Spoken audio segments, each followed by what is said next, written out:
सूत जी महाराज कहते हैं, भगवान कृष्ण के प्यारे सखा अर्जुन एक तो पहले ही श्री कृष्ण के विरह से व्याकुल हो रहे थे।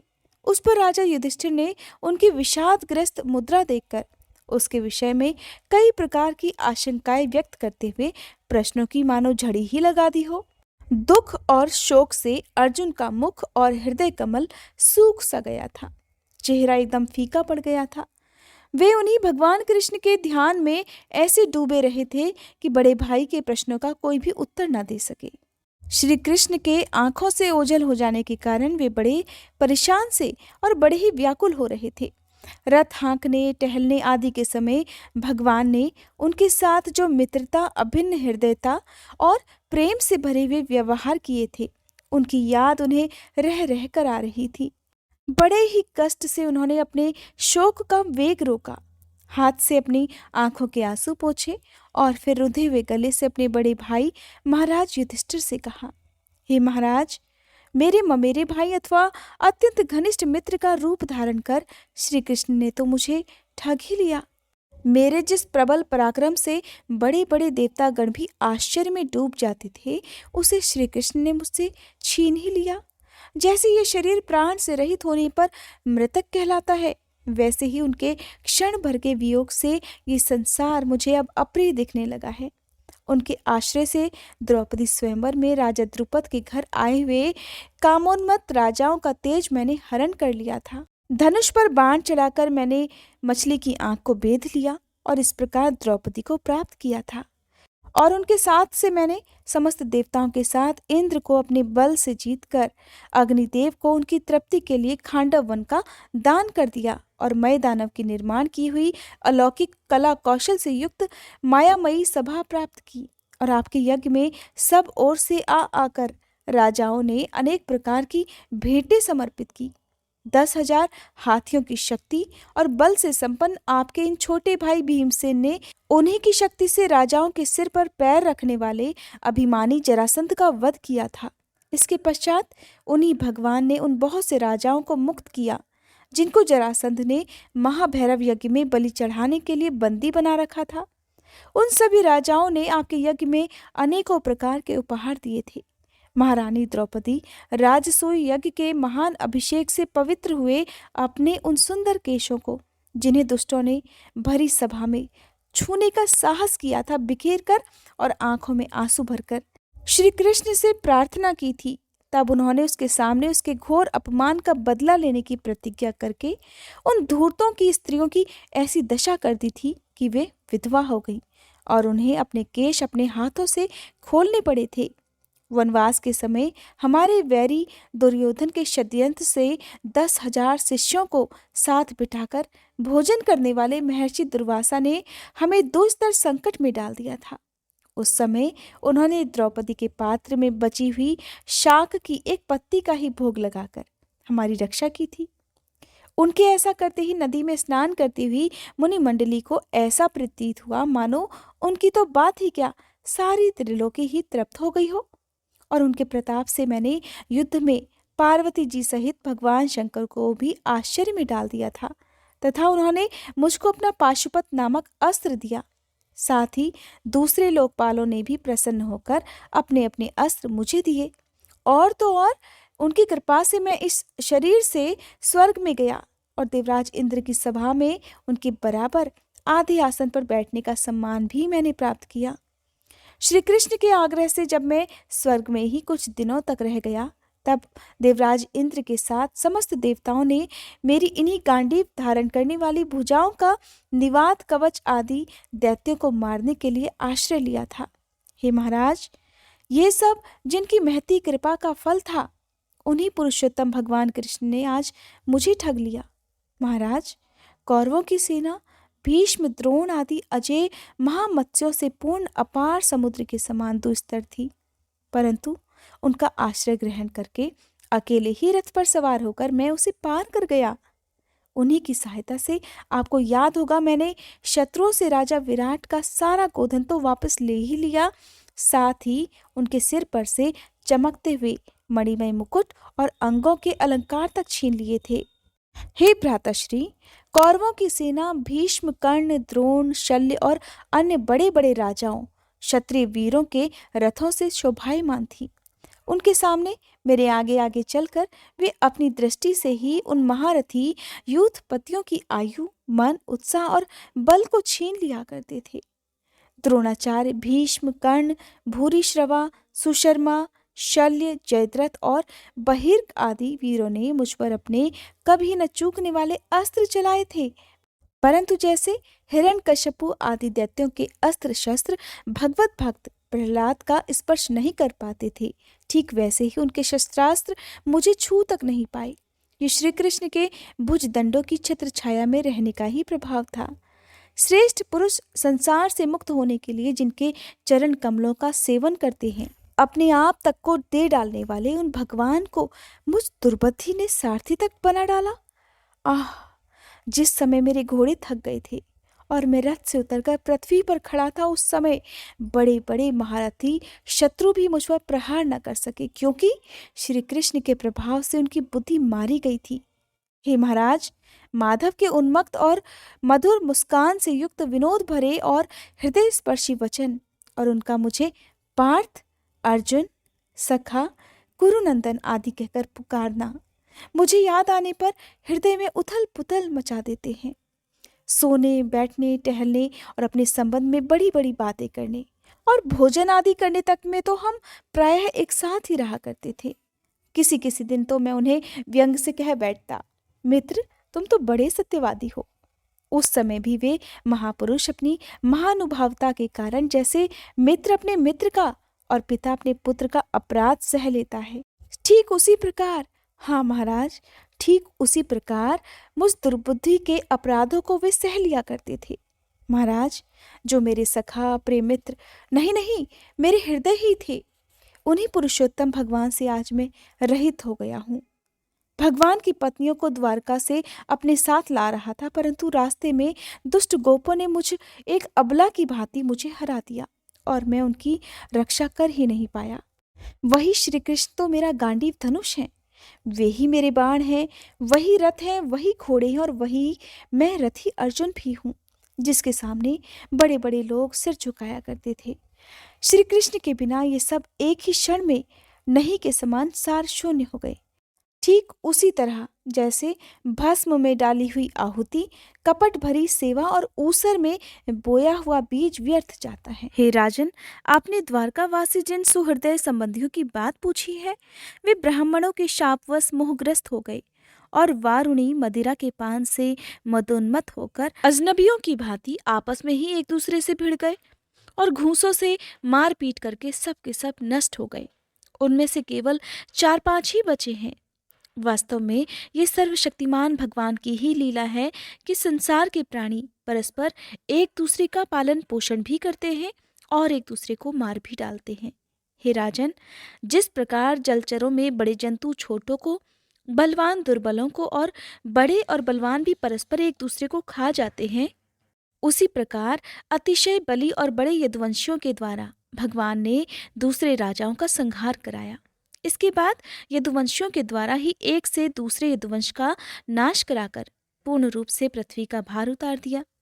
भगवान कृष्ण ने मुझे जो शिक्षाएं दी थी, वे देश, काल और प्रयोजन के अनुरूप और हृदय के ताप को शांत करने वाली थी। उनका ध्यान आते ही वे हमारे मन का हरण कर लेती हैं। सूत जी कहते हैं, इस प्रकार प्रगाढ़ प्रेम से भगवान श्री कृष्ण के चरण कमलों का चिंतन करते करते अर्जुन की चित्तवृत्ति अत्यंत निर्मल और शांत हो गई। भक्ति के वेग ने उनके हृदय को मथकर उसमें से सारे विकारों को बाहर निकाल दिया। उन्हें युद्ध के प्रारंभ में भगवान के द्वारा उपदेश किया हुआ गीता ज्ञान पुनः स्मरण हो आया, जिसकी काल के व्यवधान और कर्मों के विस्तार के कारण प्रमादवश कुछ दिनों के लिए विस्मृति हो गई थी, अर्थात वे भूल चुके थे। ब्रह्म ज्ञान की प्राप्ति से माया का आवरण भंग होकर गुणातीत अवस्था प्राप्त हो गई। सूक्ष्म शरीर भंग हो गया। वे शोक और जन्म मृत्यु के चक्र से सर्वथा मुक्त हो गए। भगवान के स्वधाम गमन और यदुवंश के संहार का वृत्तांत सुनकर निश्चल मति युधिष्ठिर ने स्वर्गारोहण का निश्चय किया। कुंती ने भी अर्जुन के मुख से यदुवंशियों के नाश और भगवान के स्वर्गधाम गमन की बात सुनकर अनन्य भक्ति से अपने हृदय को भगवान श्री कृष्ण में लगा दिया और सदा के लिए इस जन्म मृत्यु रूप संसार से अपना मुंह मोड़ लिया। भगवान श्री कृष्ण ने लोक दृष्टि में जिन यादव शरीर से पृथ्वी का भार उतारा था, उसका वैसे ही परित्याग कर दिया जैसे कोई कांटे से कांटा निकालकर फिर दोनों को ही फेंक देता हो। भगवान की दृष्टि में तो दोनों ही समान थे। जैसे वे एक नट के समान मत्स्य आदि रूप धारण करते हैं और फिर उनका त्याग कर देते हैं, वैसे ही उन्होंने जिस यादव शरीर से पृथ्वी का भार दूर किया था उसे त्याग भी दिया। जिनकी मधुर लीलाएं सुनने लायक है, उन भगवान श्री कृष्ण ने जब अपने मनुष्य के से शरीर का पृथ्वी पर परित्याग कर दिया, उसी दिन विचारहीन लोगों को अधर्म में फंसाने वाला कलयुग आधम का महाराज युधिष्ठिर से कलयुग का फैलना छिपा नहीं रह पाया। उन्होंने देखा देश में, नगर में, घरों में, प्राणियों में लोभ, असत्य, छल, हिंसा आदि अधर्मों की बढ़ोत्तरी हो गई है। तब उन्होंने महाप्रस्थान करने का निश्चय कर लिया। उन्होंने अपने विनयी पुत्र परीक्षित को, जो कि गुणों में उन्हीं के समान थे, समुद्र से घिरी हुई पृथ्वी के सम्राट पद पर हस्तिनापुर में अभिषेक किया। उन्होंने मथुरा में शूरसेन अधिपति रूप में अनिरुद्ध के पुत्र वज्र का अभिषेक किया। इसके बाद समर्थ युधिष्ठिर ने प्रजापत्य यज्ञ करके आहवनीय आदि अग्नियों को अपने में लीन कर दिया, अर्थात गृहस्थ आश्रम के धर्म से मुक्त होकर उन्होंने संन्यास ग्रहण कर लिया। युधिष्ठिर ने अपने सब वस्त्राभूषण आदि वहीं पर छोड़ दिए और ममता और अहंकार से रहित होकर अपने समस्त बंधन भी काट डाले। उन्होंने दृढ़ भावना से वाणी को मन में, मन को प्राण में, प्राण को अपान में और अपान को उसकी क्रिया के साथ मृत्यु में और मृत्यु को पंचभूत में शरीर में लीन कर लिया। इस प्रकार शरीर को मृत्यु रूप अनुभव करके उन्होंने उसे त्रिगुण में मिला दिया। त्रिगुण को मूल प्रकृति में, सर्वकार रूपा प्रकृति को आत्मा में और आत्मा को अविनाशी ब्रह्म में विलीन कर दिया। अब उन्हें यह अनुभव होने लगा था कि ये संपूर्ण दृश्य प्रपंच ब्रह्म स्वरूप है। इसके पश्चात उन्होंने शरीर पर चीर वस्त्र धारण कर लिया, अन्न जल का त्याग कर दिया, मौन ले लिया और केश खोलकर बिखेर लिए। वे अपने रूप को ऐसे दिखाने लगे जैसे कोई जड़ उन्मत्त या पिशाच हो। फिर वे बिना किसी की राह देखे, बहरे की तरह बिना किसी की बात सुने घर से निकल पड़े, हृदय में उस पर ब्रह्म का ध्यान करते हुए, जिसको प्राप्त करके फिर कभी वापस लौटना नहीं होता।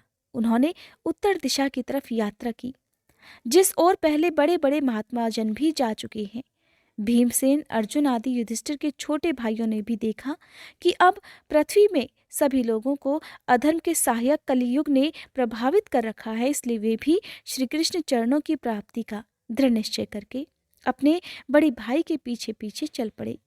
उन्होंने जीवन के सभी लाभ भली भांति प्राप्त कर लिए थे, इसलिए ये निश्चय करके कि भगवान श्री कृष्ण के चरण कमल ही अब हमारे परम पुरुषार्थ हैं, उन्होंने हृदय में धारण कर लिया। पांडवों के हृदय में भगवान श्री कृष्ण के चरण कमलों के ध्यान से भक्ति भाव उमड़ आया। उनकी बुद्धि सर्वथा शुद्ध होकर भगवान श्री कृष्ण के उस सर्वोत्कृष्ट स्वरूप में अनन्य भाव से स्थिर हो गई, जिसमें निष्पाप पुरुष ही स्थिर हो पाते हैं। इसके फलस्वरूप उन्होंने अपने विशुद्ध अंतःकरण से स्वयं ही वो गति प्राप्त की जो विषयासक्त दुष्ट मनुष्यों को कभी प्राप्त नहीं हो सकती। संयमी और श्री कृष्ण के प्रेमावेश में मुक्त भगवानमय विदुर जी ने भी अपने शरीर को प्रभास क्षेत्र में त्याग दिया। उस समय उन्हें लेने के लिए आए हुए पितरों के साथ वे अपने लोक अर्थात यमलोक को चले गए। द्रौपदी ने देखा कि अब पांडव लोग निरपेक्ष हो गए हैं, तब वे अनन्य प्रेम से भगवान श्री कृष्ण का चिंतन करके उन्हें ही प्राप्त हो गई।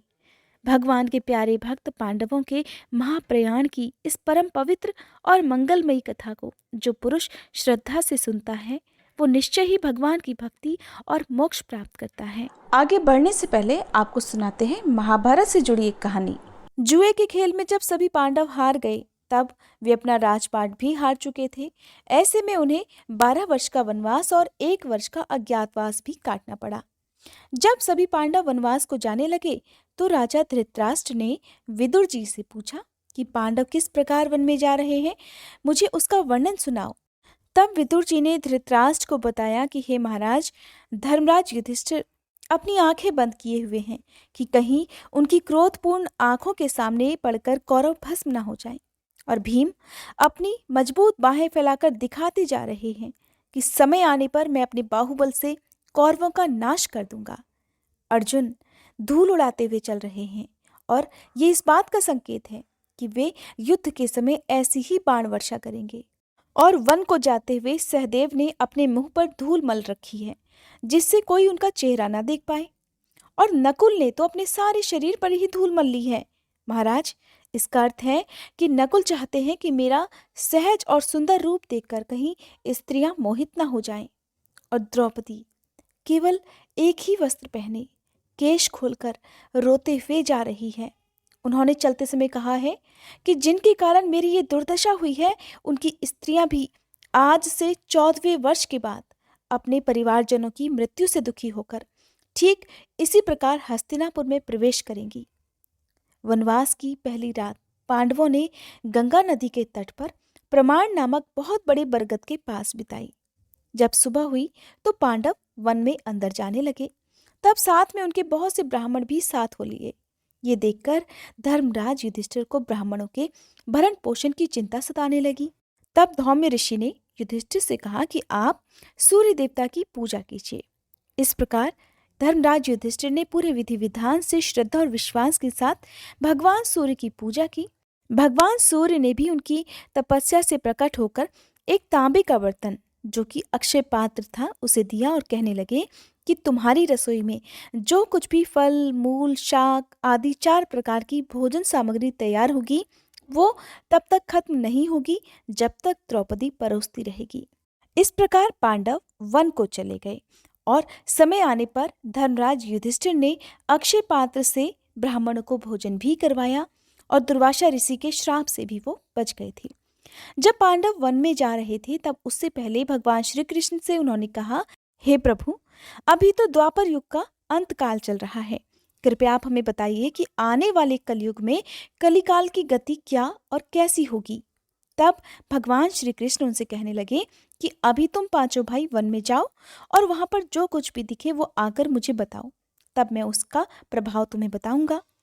अब जब पांचों भाई वन में रहने लगे तो एक बार चारों भाई अलग अलग दिशाओं में वन के भ्रमण के लिए निकले। पांचों भाइयों ने वन में जो देखा उसे देखकर वे हैरान रह गए।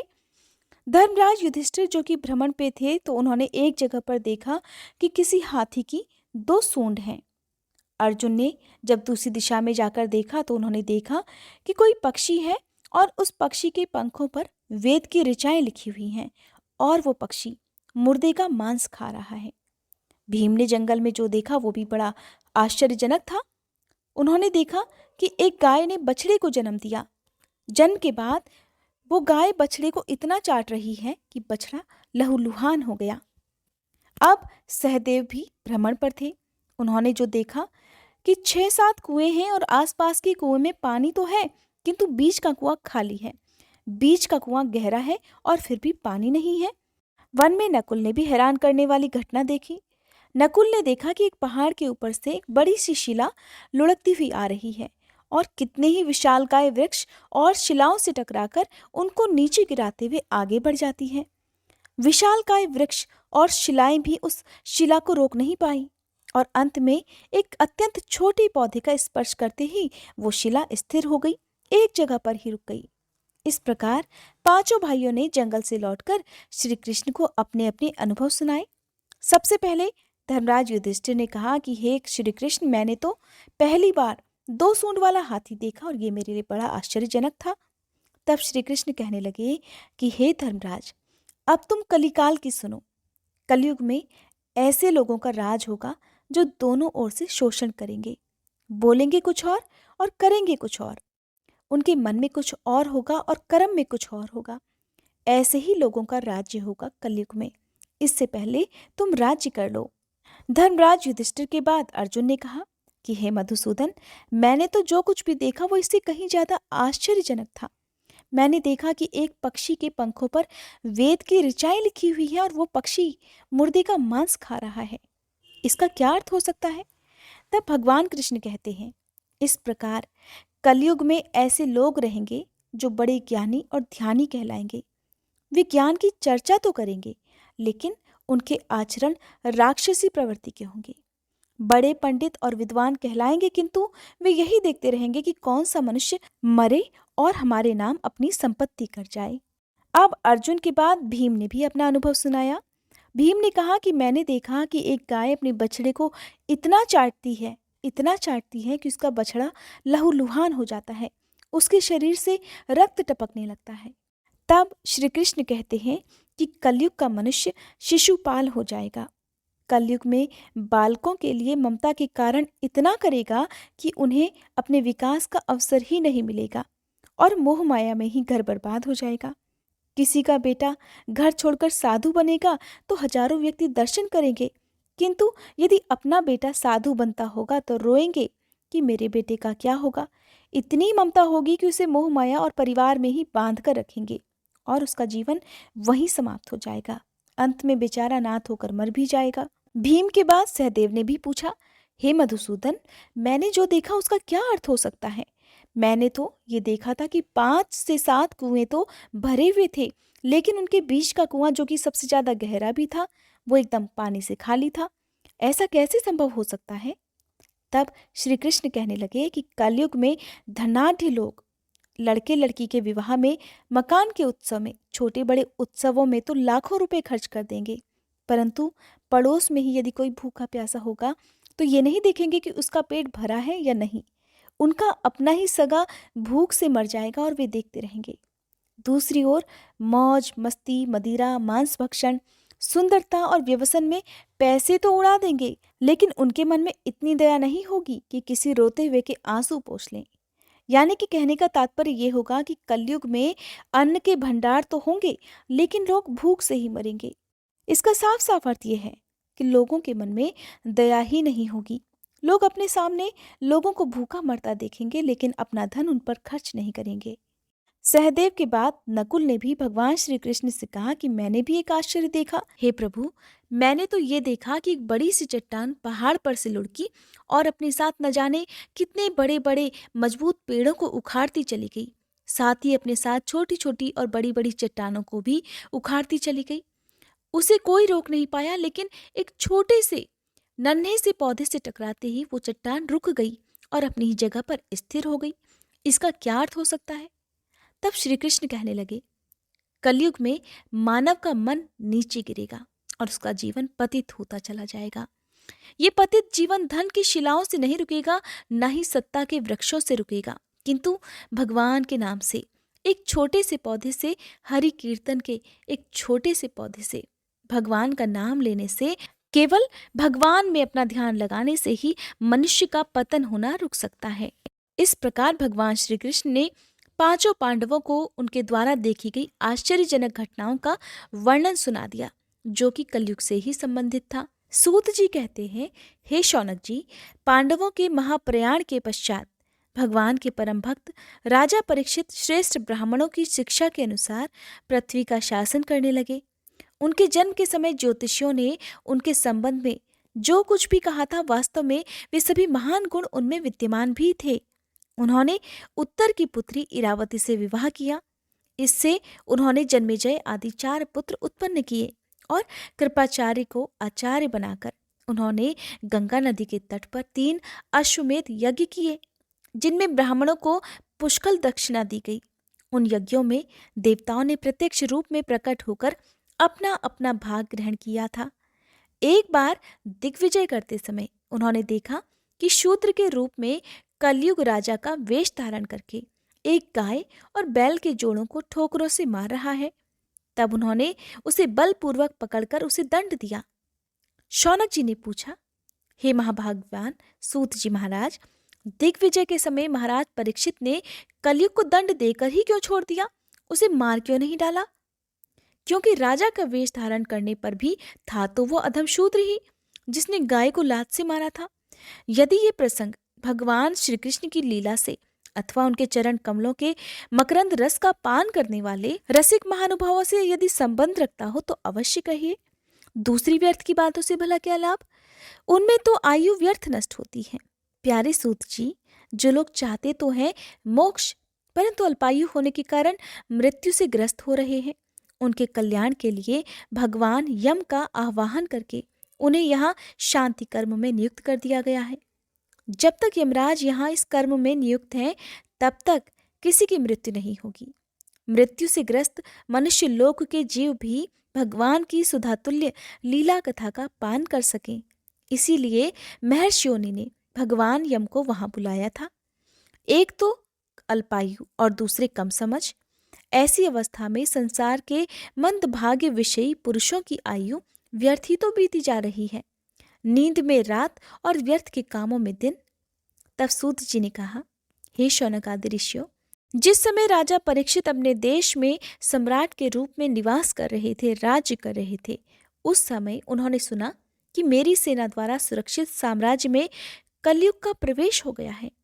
इस समाचार से उन्हें दुख तो अवश्य हुआ, परंतु ये सोचकर कि युद्ध करने का अवसर हाथ लगा, वे उतने दुखी नहीं हुए। इसके बाद युद्धवीर राजा परीक्षित ने धनुष हाथ में ले लिया। वे श्याम वर्ण के घोड़ों से जुते हुए सिंह की ध्वजा वाले सुसज्जित रथ पर सवार होकर दिग्विजय करने के लिए अपने नगर से बाहर निकल पड़े। उस समय रथ, हाथी, घोड़े और पैदल सेना उनके साथ साथ चल रही थी। उन्होंने भद्राश्व, केतुमाल, भारत, उत्तर कुरु और किमपुरुष आदि सभी वर्षों को जीतकर वहां के राजाओं से भेंट ली। उन्हें उन सभी देशों में हर तरफ अपने पूर्वज महात्माओं का सुयश ही सुनने को मिला। उस यशोगान से पद पद पर भगवान श्री कृष्ण की महिमा प्रकट होती थी। इसके साथ ही उन्हें ये भी सुनने मिलता था कि भगवान श्री कृष्ण ने अश्वत्थामा के ब्रह्मास्त्र की ज्वाला से किस प्रकार उनकी रक्षा की थी। यदुवंशी और पांडवों में परस्पर कितना प्रेम था और पांडवों की भगवान श्री कृष्ण में कितनी भक्ति थी। जो लोग उन्हें ये चरित्र सुनाते, उन पर राजा परीक्षित बड़े प्रसन्न होते थे। उनके नेत्र प्रेम से खिल उठते थे और वे बड़ी उदारता से उन्हें बहुमूल्य वस्त्र और मणियों के हार उपहार स्वरूप में दे दिया करते। वे सुनते थे कि भगवान श्री कृष्ण ने प्रेम परवश होकर पांडवों के सारथी का भी काम किया, उनके सभासद तक बने, यहाँ तक कि उनके मन के अनुसार कार्य करके उनकी सेवा भी की थी। उनके सखा तो वे थे ही, उनके दूत भी बन गए थे। अब वे रात को शस्त्र ग्रहण करके वीरासन पर बैठ जाते और शिविर का पहरा दिया करते। उनके पीछे पीछे चलते, स्तुति करते और प्रणाम करते। इतना ही नहीं, अपने प्रेमी पांडवों के चरणों में उन्होंने सारे जगत को झुका दिया। तब राजा परीक्षित की भक्ति भगवान श्री कृष्ण के चरण कमलों में और भी बढ़ जाती। इस प्रकार वे दिन प्रतिदिन पांडवों के आचरण का अनुसरण करते हुए दिग्विजय कर रहे थे। उन्हीं दिनों उनके शिविर से थोड़ी ही दूर पर एक आश्चर्यजनक घटना घटी। हे शौनक आदि ऋषियों, अब वे घटना मैं आपको सुनाता हूँ। धर्म बैल का रूप धारण करके एक पैर से घूम रहा था। एक स्थान पर उसे गाय के रूप में पृथ्वी मिली। पुत्र की मृत्यु से दुखी माता के समान उसके नेत्रों से आंसुओं के झरने झर रहे थे। उसका शरीर श्रीहीन हो गया था, कांतिहीन हो गया था। धर्म पृथ्वी से पूछने लगा, कल्याणी, कुशल से तो हो ना? तुम्हारा मुख कुछ कुछ मलिन हो रहा है, तुम कांतिहीन हो रही हो। ऐसा लगता है तुम्हारे हृदय में कुछ ना कुछ दुख तो अवश्य है। क्या तुम्हारा कोई संबंधी दूर देश में चला गया है जिसके लिए तुम इतनी चिंता कर रही हो? कहीं तुम मेरी चिंता तो नहीं कर रही हो कि अब इसके 3 पैर टूट गए और एक ही पैर रह गया हो? संभव है तुम अपने लिए भी शोक कर रही हो कि अब शूद्र तुम्हारे ऊपर शासन करेंगे। तुम्हें इन देवताओं के लिए भी खेद हो सकता है। हे कल्याणी, जिन्हें अब यज्ञों में आहुति नहीं दी जाती, अथवा उस प्रजा के लिए भी जो वर्षा न होने के कारण अकाल और भूख से पीड़ित हो रही है। क्या तुम राक्षस तरीके मनुष्यों के द्वारा सताई गई अबला स्त्रियों के लिए शोक कर रही हो? संभव है विद्या अब कुकर्मी ब्राह्मणों के चंगुल में पड़ गई है और ब्राह्मण विप्रद्रोही राजाओं की सेवा करने में लगे हुए हैं और इसी का तुम्हें दुख हो। आज के नाम मात्र के राजा तो 16 आने कलयुगी हो गए हैं। उन्होंने बड़े बड़े देशों को भी उजाड़ डाला है, क्या तुम उन राजाओं या देशों के लिए शोक कर रही हो? आज की जनता खान पान, वस्त्र, स्नान और स्त्री सहवास आदि में शास्त्रीय नियमों का पालन न करके स्वेच्छाचार कर रही है। क्या तुम इसके लिए दुखी हो? हे माँ पृथ्वी, अब समझ में आया। हो ना हो तुम्हें भगवान श्री कृष्ण की याद आ रही होगी, क्योंकि उन्होंने तुम्हारा भार उतारने के लिए ही तो अवतार लिया था और ऐसी ऐसी लीलाएं की थी जो मोक्ष का भी अवलंबन है। अब उनके लीला संवरण कर लेने पर उनके परित्याग से तुम दुखी हो रही हो? हे देवी, तुम तो धन रत्नों की खान हो। तुम अपने क्लेश का कारण, जिससे तुम इतनी दुर्बल हो गई हो, मुझे बताओ। मालूम होता है बड़े बड़े बलवानों को भी हरा देने वाले काल ने देवताओं के द्वारा वंदनीय तुम्हारे सौभाग्य को छीन लिया है। धर्म के इस प्रकार आग्रह पूर्वक पूछे जाने पर पृथ्वी ने कहा, हे धर्म, तुम मुझसे जो कुछ पूछ रहे हो वो तो स्वयं भी जानते हो। जिन भगवान के सहारे तुम सारे संसार को सुख पहुंचाने वाले अपने चारों चरणों से युक्त थे, जिनमें सत्य, पवित्रता, दया, क्षमा, त्याग, संतोष, कौशल, कांति, धैर्य, कोमलता, निर्भीकता आदि ये 39 अप्राकृत गुण और महत्वाकांक्षी पुरुषों के द्वारा वांछनीय और भी बहुत से महान गुण उनकी सेवा करने के लिए नित्य निरंतर निवास करते हैं, एक क्षण के लिए भी उनसे अलग नहीं होते। उन्हीं समस्त गुणों के आश्रय सौंदर्य धाम भगवान श्री कृष्ण ने इस समय इस लोक से अपनी लीला संवरण कर ली और ये संसार पापमय कलयुग की कुदृष्टि का शिकार हो गया। यही देखकर मुझे बड़ा शोक हो रहा है। हे धर्म, अपने लिए देवताओं में श्रेष्ठ तुम्हारे लिए देवता, पितर, ऋषि, साधु और समस्त वर्णों और आश्रमों के मनुष्यों के लिए मैं इस समय शोकग्रस्त हो रही हूँ, जिनका कृपा कटाक्ष प्राप्त करने के लिए ब्रह्मादि देवता भगवान की शरण में जाकर बहुत दिनों तक तपस्या करते रहे। वही लक्ष्मी जी अपने निवास स्थान कमल वन का परित्याग करके बड़े प्रेम से जिनके चरण कमलों की सुभग छत्र छाया का सेवन करती हैं, उन्हीं भगवान के कमल, वज्र, अंकुश, ध्वजा आदि चिन्हों से युक्त श्री चरणों से विभूषित होने के कारण मुझे महान वैभव प्राप्त हुआ था और मेरी तीनों लोकों से बढ़कर शोभा हुई थी। परंतु मेरे सौभाग्य का अब अंत हो गया। भगवान ने मुझ अभाग्नि को छोड़ दिया। ऐसा मालूम होता है हे धर्म कि मुझे अपने सौभाग्य पर गर्व हो गया था और इसीलिए उन्होंने मुझे ये दंड दे दिया है। तुम अपने 3 चरणों के कम हो जाने से मन ही मन कुढ़ रहे थे, अतः अपने पुरुषार्थ से तुम्हें अपने अंदर ही अंदर सब अंगों से पूर्ण और स्वस्थ कर देने के लिए वे अत्यंत रमणीय श्याम सुंदर विग्रह से यदुवंश में प्रकट हुए और मेरे बड़े भारी भार को, जो असुरवंशी राजाओं की सैकड़ों अक्षौहिणियों के रूप में यहाँ मौजूद था, उसे नष्ट कर डाला, क्योंकि वे परम स्वतंत्र थे, जिन्होंने अपनी प्रेम भरी चितवन, मनोहर मुस्कान और मीठी मीठी बातों से सत्यभामा आदि मधुमयी मानिनियों के मान के साथ धीरज को भी छीन लिया था और जिनके चरण कमलों के स्पर्श से मैं निरंतर आनंद से पुलकित रहती थी। उन पुरुषोत्तम भगवान श्री कृष्ण का विरह भला कौन सह सकती है। इस प्रकार धर्म और पृथ्वी आपस में बातचीत कर ही रहे थे कि उसी समय राजर्षि परीक्षित पूर्व वाहिनी सरस्वती नदी के तट पर आ पहुंचे। इसके बाद जो कुछ भी हुआ उसका वृतांत आप सभी अगले अध्याय में जरूर सुनिएगा।